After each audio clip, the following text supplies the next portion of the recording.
Matagal-tagal ko na nga hindi nahawakan tong malalaking kaldero na to para hugasan. Charot. Yung totoo, 3 araw lang din talaga. Dati kasi talagang araw-araw ako yung naguhugas nito. So yun nga, nakakatuwa nga kasi nga araw-araw nang umuwi ng maaga si Carlos kasi ang bilis nga maubos ng pares namin. Nababasa nga ako sa comment na magdagdag na nga kami. Pakala-kalahating kilo nga nagdadagdag naman kami. Nung mga nakaraang buwan nga, ang daming nagtitinda ng pares dito. So parang 2 linggo talaga na medyo mahina kami. Then after nga ng 2 weeks, biglang lumakas na naman nga yung parisa namin. Kasi nga ang bilis ng makapagpaubos nga ni Carlos. Kaya gusto ko ring pasalamatan yung mga suki namin na kumakain lagi sa parisa namin. At mga hindi nagsasawa. Tinatanghalian nga, umalis kami ni Geraldine. Pumunta kami ng bayan ng poblasyon. Sinama nga namin si Talia kasi nga may inayos kami. Pagkatapos nga namin, dumaan kami dito sa may Jollibee. Nag-crave na naman ako ng french fries. Then si Geraldine gustong-gusto rin nga niyang kumain ulit dito. Naghanap na nga kami ni Talia ng mauupuan. Buti na nga lang kamo at wala ring masyadong mga kumakain ng mga customer. Kaya madami pang vacant ng upuan. Dito kasi sa may bayan ng poblasyon, lagi kasi itong punuan. Lalo na nga kapag kapadilim na. Una pa nga lang sana yung kakainin ko at saka french fries. Yun nga lang, pinalitan ko na lang din siya ng burger. Then nag-coke float din kami. Sa Talia naman, kinuha na namin ng spaghetti din. 2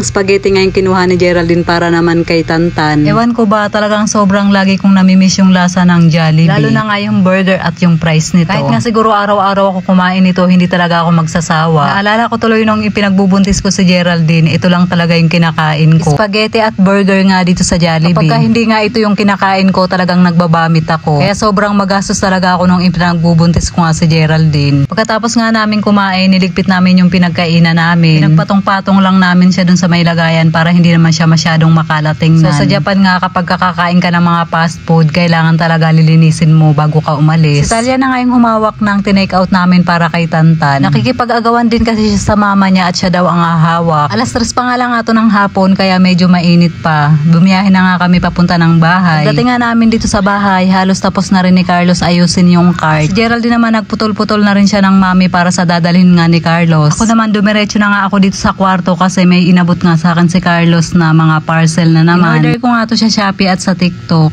Binuksan ko na nga muna yung ring light ko para medyo maliwanag. So meron na naman akong dumating na parcel and eto siya guys.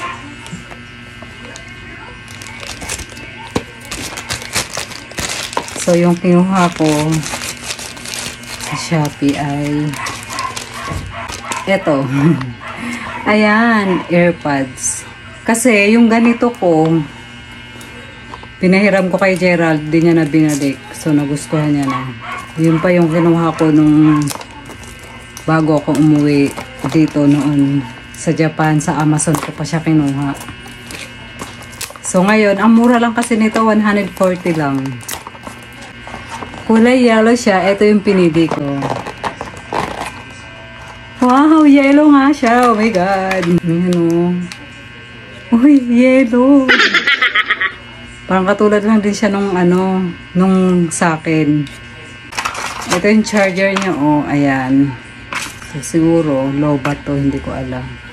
So, yun, wala. Natuwa lang ako kasi yellow nga siya. So, ito guys, 140 lang to. Yan. At least, meron na akong bagong AirPods. Actually, 4 colors yung available niya. Blue, pink, at saka green. So, yung pangalawa naman, eto. Sa TikTok ko naman yung kinuha. Ayan, TikTok shop. Pero, meron din ito sa Shopee. For sure.